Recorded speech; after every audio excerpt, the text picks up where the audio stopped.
Folks, all of you know that Legacy Precious Metals is a great sponsor of the Doug Collins podcast, and I can't tell you right now a more important time to know Legacy Precious Metals.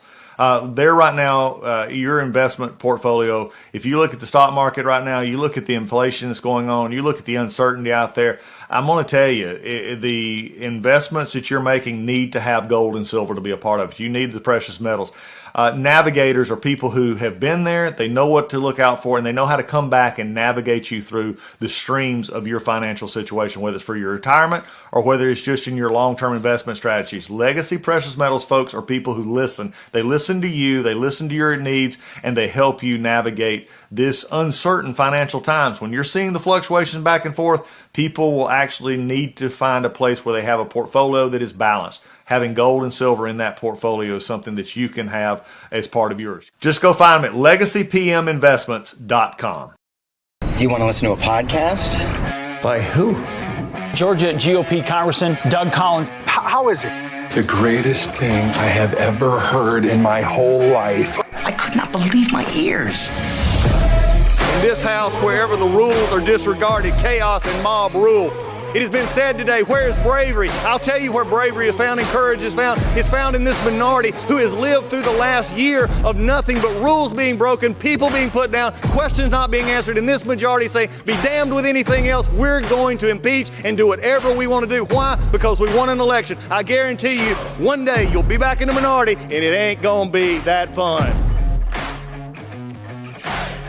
Okay, everybody, we're back for part two of this Lessons from the Past. And what we're doing is taking two of our presidents and looking at their final speeches. And when I looked at these two speeches, they're really, I think, applicable in a lot of ways for today. Last podcast, we dealt with George Washington, the founder of our country, you know, the one who sort of set the ideal, if you would, for the presidency. It was his setting of two terms that kept two terms as the president for many, many years. It was his ideal of giving up power and from a military perspective and starting turning that role back over to the civilians in our Congress and the constitutional conventions and making that all happen. He laid out a lot of things, and it was that humility, it was that looking ahead, it was the warnings that he had about, again, entanglements, foreign entanglements, but also domestic entanglements, and the rise of what he was concerned of a partisanship and a partisan nature of even what he saw in politics in the early days of our country. And he laid out a foundation saying that if number one, as we said last time, that if he put America first, if we put our American ideals together, no matter where we came from or what we were doing, this would provide the foundation for our country going forward, and it would be the very foundation of not only our morality and spirituality, which Washington talked about, but also that moral underpinning of a country. Now, it's interesting that was, the very first president. He was concerned about where we were in the world. He was concerned about our sort of collective American conscience, if you would, and he was concerned about the workings of government as a force in the lives of everyday folks. I mean, he was a business person, he was a military leader, he was a politician from the fact that he served in these political roles and as president, but at the end of the day, he was very concerned about how government interacted with the liberties and freedoms of the people in America. Then I want us now to transition from that one, which I think gave, again, interesting correlation to where we are today, into the discussion that we're going to have today on part two of these lessons from the past. And that is the final speech, if you would, or final presidential address by Dwight Eisenhower. Eisenhower, of course, was the 34th president of the United States. He served from 53 to 61. Sort of the capstone of his career. Most do know him as president, but most know him, again, as he is being the Supreme Allied Commander in Europe at the end of World War II and leading the offensive of all of our allies against the Axis forces and Hitler and Nazi Germany.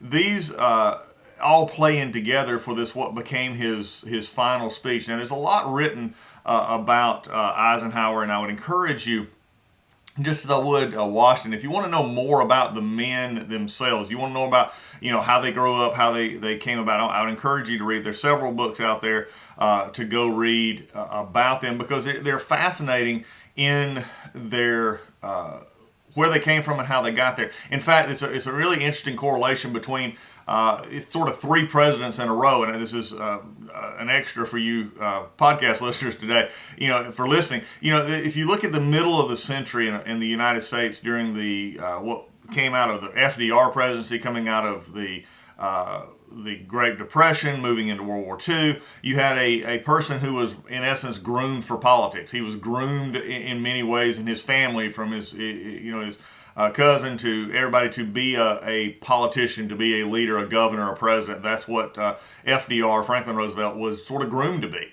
And then you have the one who became president, is one of the biographies of him is the accidental president, Harry Truman. Was one who was not groomed. He came from very humble backgrounds. He came from a very working class, middle of the country background in Missouri to the presidency, and took that office very seriously because of where he came from and the desire to serve the country.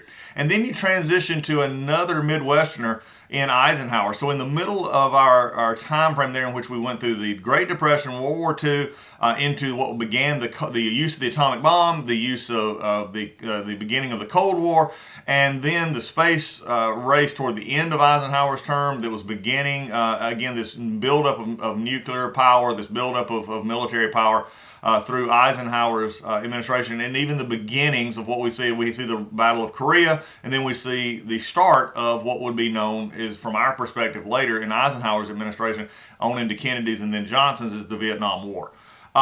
Interesting that these are the ones that the country had chosen to lead us at this time. So as we look at this, just to think about, where Eisenhower really came from was very a large family. Mostly it was Pennsylvania Dutch. They raised in Abilene, Kansas. He did go to West Point during World War I. He was denied a request to serve in Europe. Instead, he commanded a unit that trained tank battalions. He continued. He was one of the few. Now, this is something unique, maybe something you didn't know. Up until World War II, the professional military as we know it was very different than how we see it today, in which you have a larger group making careers in our military, starting and going through 20, 25, 30 years, making military their main career in life. Very few, comparatively, in our military did that from World War I through World War II. In fact, even before World War I, a lot of our Army was raised at the time. You had certain individuals, smaller group of cadre, if you would, who raised up and kept the military machinery, as it would say, going. But as far as a mass infusion of troops, that was not something that was there for permanency. In the time, you had it in the National Guard, you had it in other areas, but as far as the military grouping as we know it today, and like I serve in today, is not what was prevalent before World War II. So you had an interesting group of officers who came through during that time, and enlisted for that matter as well, who knew each other very well. In fact, they had served under each other during different times. They had worked in the aspects of getting their military career, because they, again, being a very small group of individuals at the time, they got to know each other. So in between those services, it was not unusual. In fact, it was really interesting is that George Patton, actually and Eisenhower were very good friends beforehand. Patton was much more wealthy, was higher ranked, but they knew each other well. Other senior tank leaders, General Brett, others. But also Eisenhower had this interesting combination too of serving under some of our greatest generals that we know. He served under Fox Connor, he served under John Pershing, Douglas MacArthur, and also George Marshall. In fact, it was Marshall at the end that had the belief in Eisenhower that would carry him to the top of the command in the war in World War II and the Allied command in Europe. And it was Marshall's faith in Eisenhower, if you look at the promotions and you look at where he came from. I wanted to take just a moment to delve into that, because there's a lot of this discussion on, was he just, military, and then he came in, he won a battle, so he was going to make him president. We saw this with Grant. We've seen it with others who take a military background and translate that into presidency.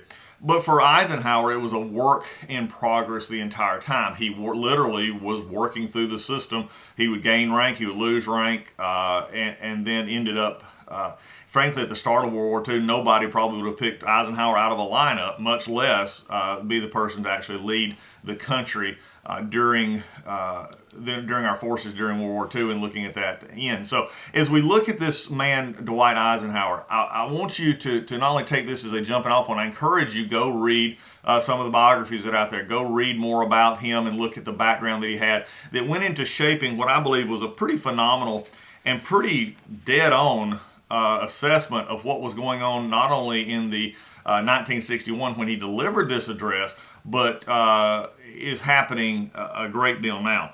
So as we jump into this speech, let's get the picture of what's happening here. Eisenhower was a Republican. John Kennedy, Democrat, had just got elected.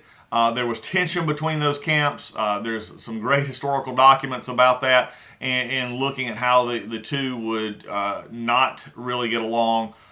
Different opinions on a lot of things. The Kennedy was the new, Eisenhower was viewed as the old. I mean, there's just a lot of differences there. So coming into this situation, Eisenhower, who was fraught with, if anything, experience, someone who had been through the masses, who had been through the battles, if you would, had set this up to, where he thought and saw the country going, and all of his time in administrative roles, his time leading, his time as president, he could look over the horizon with a view of age, and there were things that disturbed him. And I think this was the setting point for him to make a final statement before what we historically now know as the Age of Camelot, John Kennedy coming in, Jacqueline Kennedy, this whole setup, and then the start of the 1960s. Can you imagine here just for a moment, if you're listening to this podcast, the 1961 of Dwight Eisenhower with the 1971 of Richard Nixon? Now, that's something I want you just to think about for just a minute. That 10 years of the 60s was an amazingly turbulent time in our history. And Dwight Eisenhower sort of framed it starting with this final farewell speech. So as we dig into this speech, I want you to see that background, see the contrast between, what was happening. You have to always know what was going on. It was one of the closest presidential races between Kennedy and Nixon. Nixon, who had served as vice president under Eisenhower, one of the closest races we had. We've seen more of that in the future, but this was one, and so that was very close and decided in Kennedy's favor. And this was Eisenhower's sort of last speech to the country and as president, and he wanted to lay out some things that he had seen, I think, from the historical perspective, as we've just talked about, someone who comes with a vast background of different experiences that are shaped by the very fact of what America had been through in the last few years. And the first, really the first interesting thing that jumps out at me was this discussion of the balance of power. And as we talked about with Washington was had a humility that overrun into his speeches. You see this a little bit in Eisenhower as well. And he talks about his role with Congress. And he starts off there, and I'm going to say this is the nation's expectations. And the first thing he said is, our people expect their president and Congress to find essential agreement on issues of great moment, the wise resolution of which will be better shaped for the future of the nation. In other words, he sets in the first part of the speech, he sets something that he had success with and he had failures with, and that is actually an agenda with Congress moving together with the presidency for the betterment of the country. He believed, and he said that Americans believe that the administrations that serve them, whether it be the executive branch or the congressional branch between the Senate and the House, they ought to, at the end of the day, be able to take their principled judgment, find principled solutions for the betterment of the country, and not just simply fighting about the different paths or different ideas that could get there. I think this is foreseeing a lot of what we've seen in the last, really since his speech. We've seen this idea of bigger ideas getting smaller and smaller, if you would. As someone who served in Congress, it's rare to get a big idea through. It is harder to get a big idea through in which that could help people, could be shaped by both persuasions, whether it be liberal or conservative. They could be shaped into something that actually help people. This has become harder and harder to do. He makes an interesting comment in this relations. He talks about his relations to Congress. He says, my own relation with Congress, which began on a remote and tenuous basis when long ago a member of the Senate appointed me to West Point, have since ranged to the intimate during the war and immediate post-war period, and finally to the mutually interdependent during the past 8 years. This brings me to something that I want to stop here for just a moment and read. And he goes on, this interdependency is what I want to talk about, because it goes to what I believe Washington was understanding in his role. Earlier on, we talked about his and how he viewed the government and this partisanship issue, this issue of making sure that the nation was first. But he goes on, and before we get to this independence, Eisenhower takes it a step further, and he says, in this final relationship, the Congress and administration have on most vital issues cooperated well to serve the national good rather than mere partisanship. So I have assured that the business of the nation should go forward. Notice what he said. Isn't that an echo of almost 150 years prior? 160 years prior, when Washington was talking about this issue of partisanship, Eisenhower is saying, for the most part, we got a lot of this done. He said, but he was still concerned as this was moving forward through it, because what he was seeing was I think, and he goes on to talk about this, is that his official relationship with Congress was tenuous at times, but in his tenuous at times, he would have to actually be a part of solutions that were much bigger than himself, and he had to have Congress's perspective to get that done. This is where I believe the biggest issue from a forewarning to us today has come into play. Whether it be Washington early on, or whether it be now Eisenhower, there is this discussion point of having the Congress, executive, and judicial all work together for one common purpose and one common good. And that is that each show their proper role. In his discussion of working with Congress, every executive wants to get everything that they want done. That's just the nature of the executive. The president is elected president. We have exalted that role as president of the United States. The 46 of them, they go through time. They all want, that which they were, quote, elected on or they ran on to be the main dominant platform. The realization is the founders understood we did not want a king, or we did not want an executive that was the overpowering dominant part of our government. That's why we have the Congress, we have the elected House, the elected Senate now.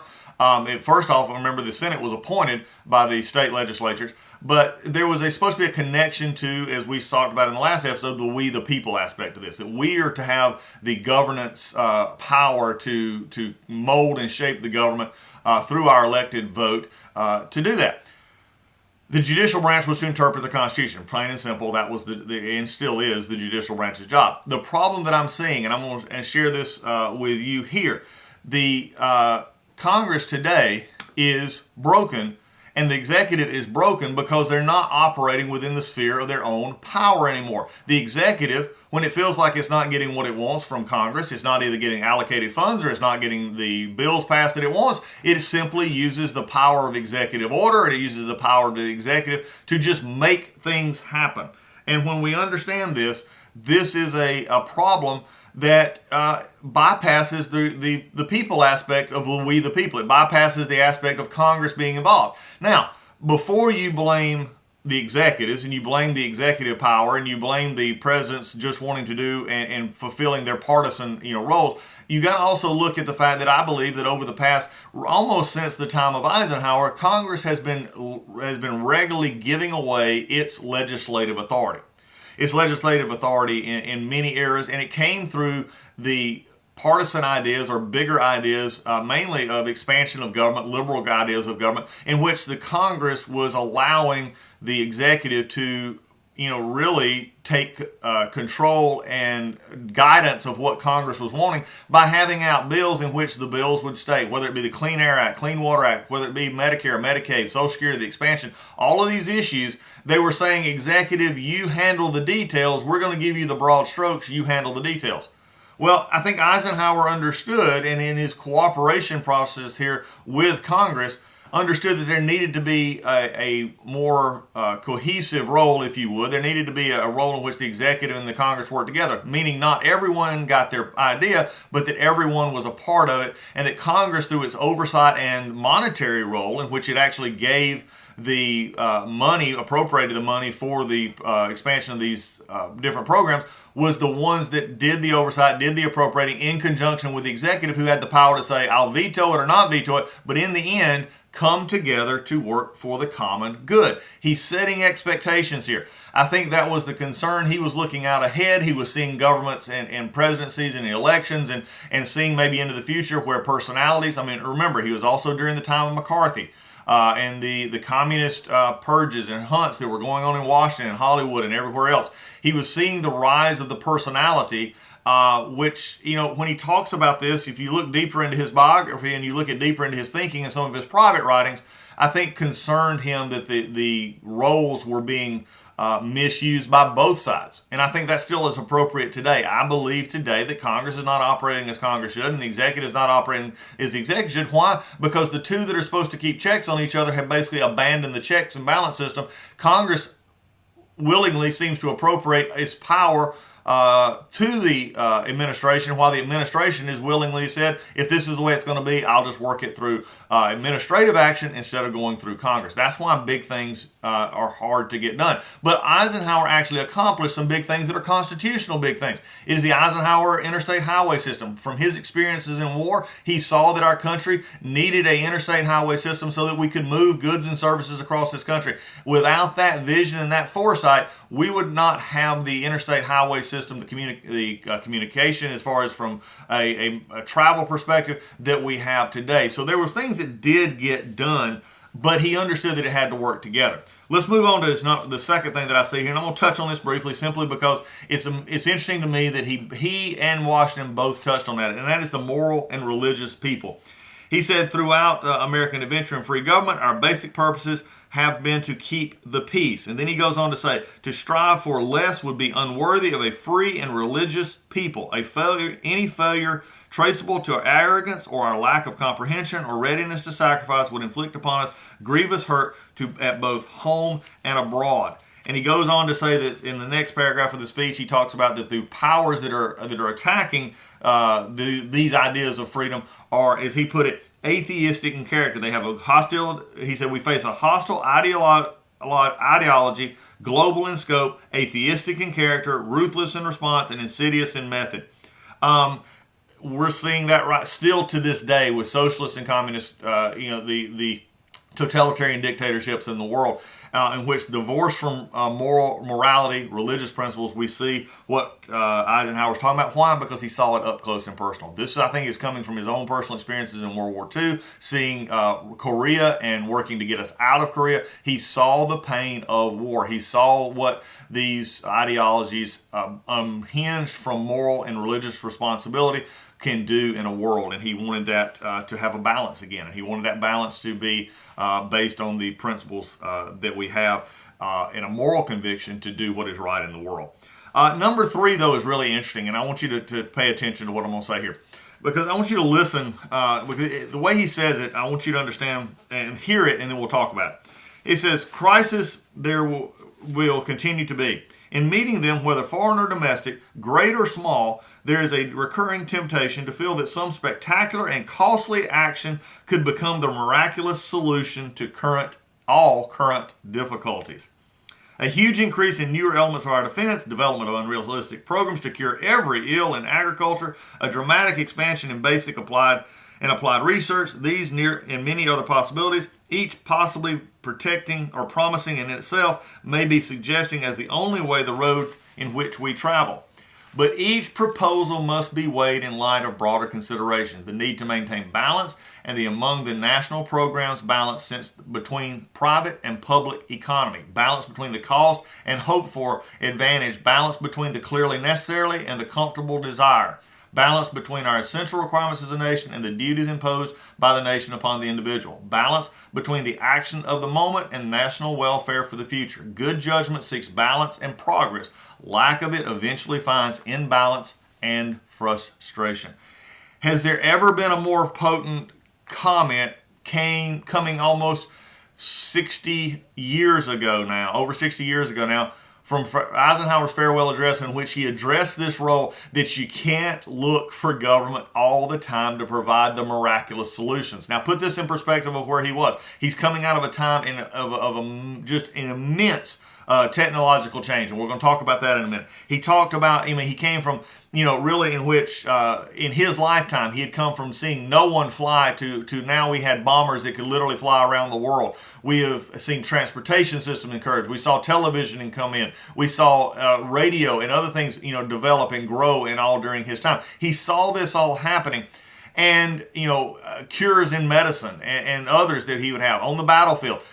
And the interesting thing is he was seeing in America, he was seeing people become dependent on all of a sudden government providing this miraculous solution to the day's problems. Also, we talk about here the nuclear device, and was used to end World War II.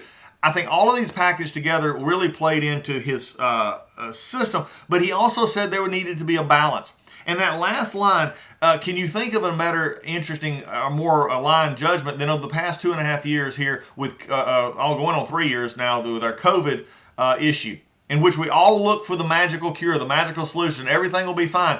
And instead, we looked to government. We gave up power. We ceded authority to government. We accepted money from the government. There's all these things, and the balance has been thrown off. And that balance now that we see thrown off in these days, the balance of the last 2+ years of imbalance of government overreach, government authority, whether it be mass, whether it be isolation, whether it be closing down businesses, all of this is a problem when you look in light of what Eisenhower said. Eisenhower said they had to be balanced, and he had the balance between cost and the balance between the hope for advantage, the balance between national programs, the balance between private and public economies. These all said had to be taken into account. So what he was saying was there's no miraculous solutions here.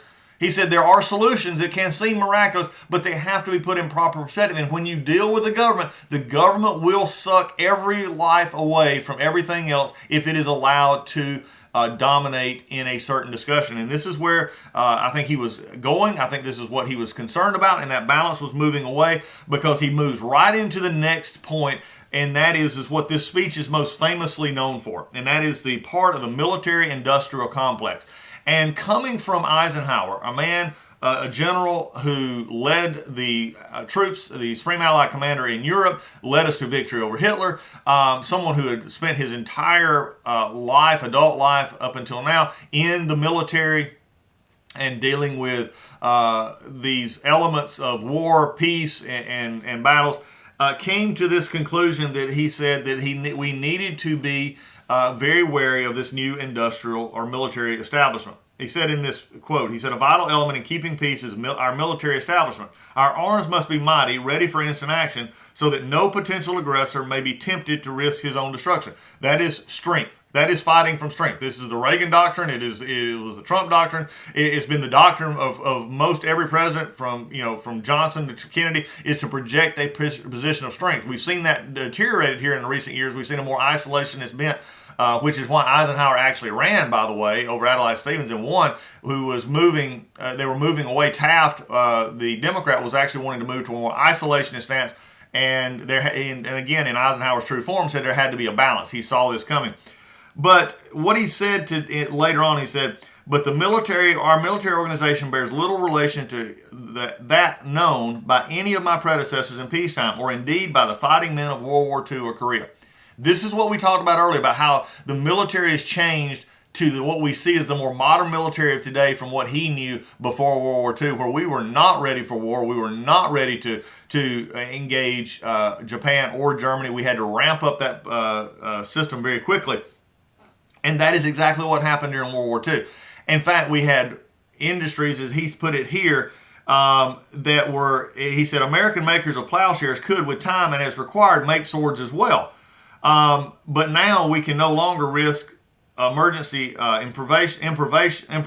improvisation, we'll get it right here, of national defense, and we have compelled to create a permanent armament industry of vast proportion. And he added this number. This is an interesting number. He said 3.5 million people in 1961 worked within what he termed the military-industrial complex. 3.5 million. That number is far greater. Now, I couldn't even find a number that would correspond to what he was using here. But he was concerned about this. Because the military-industrial complex, as he saw it, was designed and to keep us strong in power and projection, but had to keep feeding itself. And we've seen this grow, that these military-industrial complex companies are not just American companies anymore. They supply literally the world with weapons of war. And the influence wielded here, notice what he says. In the councils of government, we must guard against the acquisition of unwarranted influence, whether sought or unsought, by the military-industrial complex. The potential for a disastrous rise of misplaced power exists and will persist. What he's saying here is this. He said, when you give a government contract to these private companies to develop arms, to develop these weapons of war, and to keep us strong, he said, you've got to be very careful of the power that you are giving them, because of the jobs that they create, the money that is generated, and the issue of a strong central military and government. Then where does it go from here? And I think this has become the real issue of the last 60 years in our country. The military-industrial complex, which started out mainly in Eisenhower's time, is growing from our nuclear arsenal to our planes, our ships, our guns, ammunition, and others, has developed into itself as technology increased. And that is into this idea of surveillance. It's in the idea into space, where we now have satellites. We have all kinds of things that blur the lines between where the military-industrial establishment is, quote, empowering our military to be the strongest that it can be, and going into the fact of where now they're selling more and more equipment to sell more and more equipment, whether the equipment is good or not. Look at the vast, 60 years, 50 years in our history of the systems, the weapon systems that have been started, then scrapped, and wasted of money. And just in time, in my 20 years in the military, the Air Force has changed uniforms 3 times. 3 times we've changed uniforms.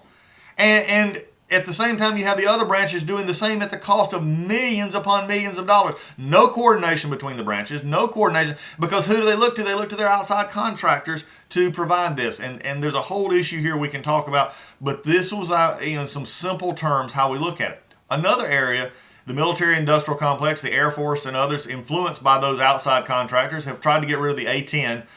What's lovingly known by the infantry is the Warthog from the Air Force's fleet for the last 15 to 20 years. Every time it comes up in Congress, there's move out of the budget to strip it out. It is always put back in. Why? Because the Army and the Marines in particular love the Warthog. They love the abilities that it has on the battlefield, and they do not see the planes that are being given or as alternatives to be viable alternatives. This is where you start seeing the meshing of the military-industrial complex in with government.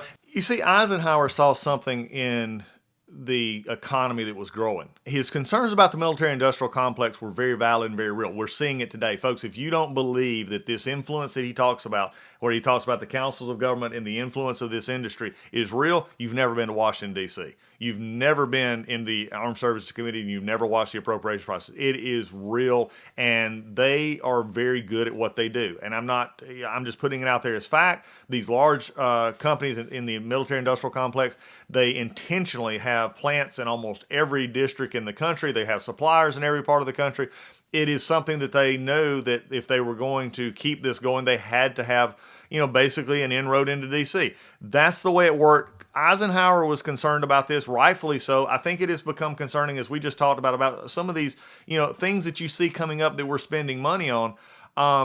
And is it actually a viable, weapon system, something that we need? And again, not only are they selling it to us, but they then have contract options to sell it to others at different capabilities, not the capabilities that we have, but they're selling it all around.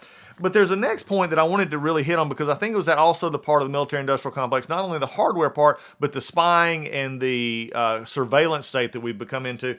And that takes us into a transition of the intellectual property that all of this, goes around, and the growing concern that we have about big tech and the media companies and others, really going at the heart of what Eisenhower saw as the heart of our economy, and that was our intellectual property capabilities. I think the fifth point that he would bring out is he said that he, be careful of the government control or government overreach into the ideas of his citizenry. He says this. He said, in this revolution, and he was talking about the military-industrial complex, research has become central. It has also become more formalized, complex, and costly. A steadily increasing share is conducted for, by, and at the direction of the federal government. See, he's already seeing when government puts its hands in there, it's moving out private enterprise. Our founders knew, and these presidents, Eisenhower knew as well, capitalism and free market ideas are what makes this country who it is. And he says, today, the solitary inventor tinkering in his shop has been overshadowed by task forces of scientists and laboratories and testing fields. In the same fashion, the free university, historically the fountainhead of free ideas and scientific discovery, has experienced a revolution in the conduct of research, partly because the huge cost involved. A government contract becomes virtually a substitute for intellectual curiosity. Listen to what he said there. A government contract becomes virtually a substitute for intellectual curiosity. For every old blackboard, there are now hundreds of new electronic computers. Again, I don't think he's actually saying that there's a problem with the intellectual property. What he's saying is, he said we have to value the individual inventor. And if we ever get to that point of taking content away from the original inventor, whether that be in music, art, books, technology, computers, when you're removing the ideas and making those a government conformity to a grant, then you're losing the ideas. It's often been said that, and we saw this, with back in the day of the polio vaccine, that if government had been in control of manufacturing the polio vaccine, we'd have the best iron lung in the world, but no polio vaccine. This is the kind of thing we're working on. And Eisenhower saw this as the world was developing, that we had to protect what I believe. And I see this in his speeches, in this speech, but I see it in something that I've lived in Congress. Intellectual property, that very idea, that thought, if we ever lose that, to where it becomes conformity to the bigger idea of government, the bigger idea of the thought at the time, then we lose the free thinkers. We lose it. And he talks about the universities here. What a prediction about how universities have become now the centers of thought police and conformity to government, renewal of grants and contracts. Again, it is amazing what we see here in Eisenhower's look at the future, and we can't deny this in this look in the future, that this is something I believe it hits at the very heart of who we are as Americans.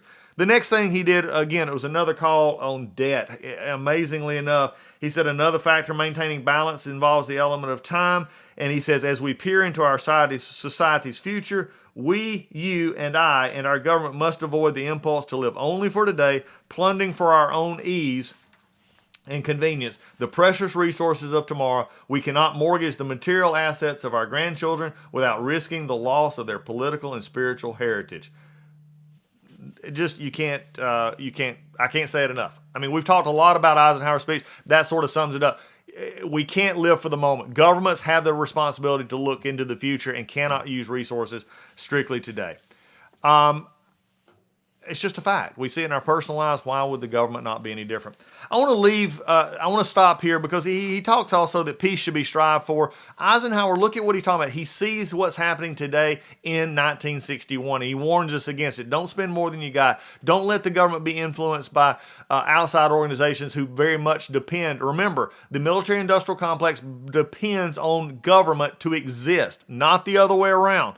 But they've made it to where it looks like they have to exist so government can exist, and that's a dangerous situation. But he also talks about the fact of, don't destroy the idea. Don't destroy the free thinking in universities in our society with government telling them what they will and will not be a part of, simply by how? Money. And that's how they do it. But he ends with something that I want to end this broadcast with today, and it's Eisenhower's look back. If you're learning anything from the past, he ends with what basically is, in my mind, a benediction. And listen to what he says. He said, we pray that peoples of all faiths, all race, all nations may have their greatest human needs satisfied, that those now denied opportunities shall come to enjoy it to the full, that those all who yearn for freedom may experience its spiritual blessing. Those who have freedom will understand also its heavy responsibilities, that all who are insensitive to the needs of others will learn charity, and that the scourges of poverty, disease, and ignorance will be made to disappear from the earth, and that in the goodness of time all people will come to live together in a peace guaranteed by the binding force of mutual respect and love. And with that, Dwight Eisenhower signed off in his presidency and signed off with his, I think, warning to the world. See, Eisenhower and Washington were very similar. They both believed America was a grand idea, that it was about the people coming together from all different backgrounds. Out of many, come one. Washington and Eisenhower knew that you couldn't spend yourself, into oblivion and not have consequences to play, that you couldn't allow outside influences. For Washington, it was the foreign influence. For Eisenhower, it was the influence of the military-industrial complex and those who depended on government for their very survival. And Eisenhower also saying that don't let our intellectual freedoms and our intellectual possibilities be determined by government. So these are all real issues for today. So I hope you've enjoyed this look back in the past. We're going to continue to do these kind of things here on the podcast so that you can take the history of the past from these great men and women of our past and apply them to how they foresaw what we're seeing today so that we can see a better vision for the future. We'll see you next time. Hey everybody, it's Doug Collins. I can't wait to tell you about a new partner here on the Doug Collins podcast, Healthy Cell. HealthyCell.com, you can go to their website. They are reimagining the way that we take vitamins. I mean, look, you don't still listen, for the most part, record players are for the vintage side. You look at for old time, you don't listen for the crispest, clearest. There's things out there that you get right now that have updated in the future. And we're still taking vitamins like we did back in the 1930s. This new technology, this new product from Healthy Cell is a microgel that takes your vitamins, puts them in a gel form. You can take it straight out of the pack. You can mix it in water or your favorite food, but it gets into your system so much quicker. 165% better absorption through this microgel technology. And believe me, the more you get in the nutrients into your body, the better you're going to be. They have a full product line. I take these medicine, these Metagel packets. They are amazing. We have been on them now for a little over a month, and I can tell the biggest difference. I've taken vitamins most of my adult life, and the way these work is just something that I don't think that you can find anywhere else. Again, it's healthycell.com. You can go /Collins or use Collins in the promo code to get a 20% discount. You don't want to miss this. Please go check out their website, healthycell.com. Microgel for these vitamins that are the best thing out there right now to keep you healthy and listening to the Doug Collins podcast. Folks, I don't know about you, but I cannot stand a towel that simply moves water around me after my shower. I like a towel that grabs you, takes the water, gets it off of you, and does what a towel's supposed to do, dry you off. I've had so many towels I bought over time. Some are expensive, some were cheap, but again, when they just sort of move the water around, I could just stay in the shower and stayed wet. I need a towel that gets me dry. That's where our friends at MyPillow come in. They have towels, and you're not going to believe the bargain that they have right now. Mike and the folks at MyPillow have offered a 6-piece towel set. That's 2 bath towels, 2 hand towels, and 2 washcloths. Regularly $109.99 for $39.99. All you got to do is have code word Collins. You can go to mypillow.com or you can call them at 1-800-986-3994. If you want towels that actually do what they're supposed to do, dry you off. That's what we do here on the Doug Collins podcast. We talk about real answers and real solutions for a complicated world. Well, sometimes you may not think that getting water off of you is a complicated process, but undoubtedly it is for some towel companies. It's not for the folks at MyPillow who actually have a towel, the MyTowel, which is a great investment for you. And right now you can get it on sale regularly $109.99 for only $39.99. And that is with code word Collins. Also, anything else that you want to go on there, you can still got the slippers, you still got the MyPillows, you still got everything that is on that wonderful website. You want to go check it out. Use code name Collins and get your discounts. Folks at MyPillow are waiting on you right now.